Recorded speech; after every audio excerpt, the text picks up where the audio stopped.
তোমরা বাংলাদেশের মাটিতে ছোট্ট একটা ভূখণ্ড পেয়ে কে ক্ষমতায় যাবে, কে ক্ষমতায় থাকবে, কে ইলেকশন ইঞ্জিনিয়ারিং করবে, কে আগের দিন ভোট নেবে, কে সকালবেলায় ভোট নেবে, লানত তোমাদের উপরে। এখন দাঁড়াইতে হবে তোমাদেরকে।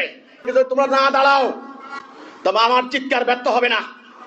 আমার চিৎকারে সাড়া দিবে ভারতবর্ষের মানুষ।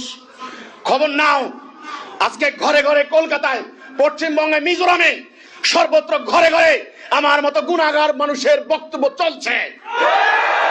1917 সালে সমাজতান্ত্রিক বিপ্লব করেছিল লেনিন। লেনিনের বক্তব্য বাংলার ঘরে ঘরে পৌঁছে গিয়েছিল। এটার নাম বিপ্লব, ওটার নাম রেনেসা। আমার বিপ্লব পৌঁছে যাবে মধ্যপ্রাচ্যে, আমার বিপ্লবের বাণী পৌঁছে যাবে ইউরোপে, আমেরিকায়, আমার বিপ্লব পৌঁছে যাবে ইন্ডিয়ায়।